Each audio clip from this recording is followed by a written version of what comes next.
देखिए, जिंदगी में ना हर व्यक्ति कभी ना कभी जरूर गिरता है और उसके जीवन में एक ऐसा समय आता है जब उसके रिश्ते टूट जाते हैं, कभी सपने टूट जाते हैं और कभी खुद पर से विश्वास भी चला जाता है। लेकिन सच ये है कि संघर्ष एक शिकायत नहीं, वो एक शिक्षा है।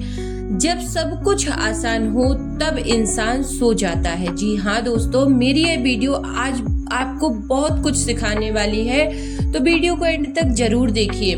बहुत सारी लोग ऐसे हैं जो बहुत अधिक संघर्ष अभी कर रहे हैं, चाहे वो आर्थिक रूप से संघर्ष कर रहे हों या मानसिक रूप से संघर्ष कर रहे हों, लेकिन वो संघर्ष कर रहे हैं और उन्हें ऐसा लग रहा है कि वो अपने जीवन में टूट चुके हैं, अंधेरों से लड़ रहे हैं। जब जीवन में ना संघर्ष होता है तो व्यक्ति को चारों तरफ अंधेरा सा नजर आता है, उसे कुछ समझ में नहीं आता कि वो करे क्या।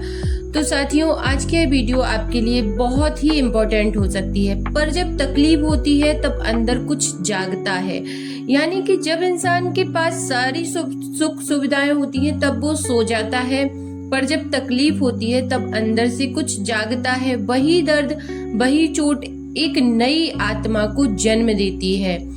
आपको पता है, आपने एक बीज देखा है, वो मिट्टी के अंधेरों में दबकर बारिश, ठंड और अंधकार झेलता है, पर फिर एक दिन वो बीज एक वृक्ष बन जाता है। वृक्ष बनने के लिए बीज का टूटना जरूरी है, ऐसे ही आपका टूटना भी जरूरी था। यदि आपके जीवन में कुछ ऐसे मोमेंट आए जहां आप पूरी तरीके से बिखर चुके थे, तो आप समझ लीजिए वही समय था जहां आप कुछ नया क्रिएट कर सकते थे। कुछ अपने जीवन को बनाने के लिए भगवान ऐसी सिचुएशन हमारे जीवन में लाते हैं ताकि हम उस डिवाइन एनर्जी से जुड़ने का प्रयास कर सकें, अपने जीवन को बदलने का प्रयास कर सकें। लेकिन हम करते क्या हैं, हर जगह सिंपैथी गेन करना, हर जगह ये सोचना कि कोई मदद कर दे, कोई सहारा दे दे। लेकिन उस सुप्रीम पावर की ओर हम कुछ लोग चले जाते हैं, कुछ लोग ईश्वर के अधीन हो जाते हैं, लेकिन कुछ लोग सिर्फ इंसानों में ही सहारा खोजते रहते हैं। और आप यकीन मानिए, जो इंसानों में सहारा खोजते हैं उनकी नाव हमेशा डूबती है, क्योंकि कोई भी आपको आगे बढ़ाने का, सत मार्ग बताने का प्रयास नहीं करेगा। यदि आपके पुण्य बहुत ज्यादा प्रबल है, तब ईश्वर की कृपा से आपको कोई एकाध व्यक्ति ऐसा मिल जाए जो आपको आगे बढ़ाने का काम करे। और यदि आप पर भगवान की कृपा हुई तो कुछ ना कुछ ऐसा या कोई व्यक्ति आपके जीवन में आएगा जिससे आपका पूरा जीवन जो है बदल जाएगा। आपका टूटना इसलिए जरूरी था ताकि आप उस शख्सियत में बदल सकें जो दुनिया को रोशनी दे सके। यूनिवर्स कभी गलती नहीं करता, ये बात आप याद रखिए।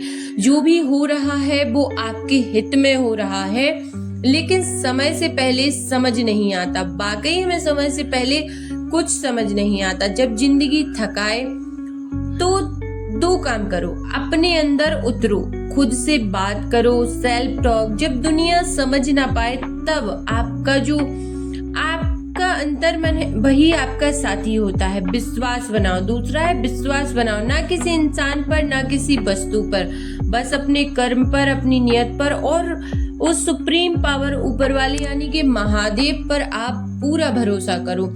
संघर्ष में जीतने का एक राज यही है कि जब आप उस डिवाइन पावर से जुड़ते हो, जब आप भगवान की शरण में जाते हो, तब आप कितनी बार गिरे ये मैटर नहीं करता, लेकिन जब आप उठोगे तो दुनिया देखती रह जाएगी। देखिए, आपको करना क्या है, जब भी आपका मन दुखी हो तो कुछ छोटी छोटी बातें याद रखो।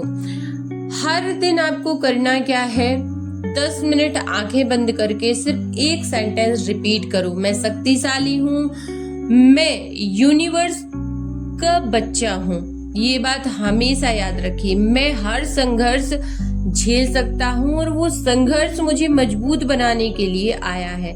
एक डायरी रखो और हर रोज लिखो, आज मैं किन मुश्किलों को जीत कर आई हूँ। आप याद रखिए, कई लोग ऐसे हैं जिनके जीवन में हर रोज संघर्ष आता है, लेकिन यदि उसमें उन्होंने अपने आप को सकारात्मक रख लिया तो उनके जीवन में चमत्कार बढ़ने लगते हैं। और आपको क्या करना है, उसमें लिखना है कि आपको ग्रेटिट्यूड यानी कृतज्ञता व्यक्त करनी है। अपने आप से प्यार करो, सेल्फ लव। संघर्ष में भी खुद को कोसना बंद करो, अपनी पीठ थपथपाओ, क्योंकि तुम अब पूरी तरीके से ठीक हो, सकारात्मक फील कर रहे हो और जीवित रहना ये सबसे बड़ी बात है। यूनिवर्स का संदेश सिर्फ इतना है कि तुम रुको मत। मैं देख रहा हूँ तुम्हारी मेहनत, दर्द, कोशिशें, सब कुछ, और मैं तुम्हें कभी खाली हाथ वापस नहीं भेजूंगा। यदि आपने यूनिवर्स को सरेंडर कर दिया है तो आप यकीन मानिए आपके जो दिन हैं वो बहुत जल्दी परिवर्तित होंगे। एक वक्त आएगा जब तुम्हारा ये संघर्ष किसी और के लिए प्रेरणा बनेगा। तुम तब खुद पर गर्व करोगे कि तुमने कभी हिम्मत नहीं हारी। रुको मत, संघर्ष हो या तूफान, याद रखना आप महादेव की संतान हो और आप हारने के लिए नहीं बने। तो वीडियो को लाइक कर दीजिए, शेयर कर दीजिए ऐसे व्यक्ति के साथ जिसकी जीवन में अभी संघर्ष चल रहा है, और कमेंट में जरूर से लिख दीजिए हर हर महादेव।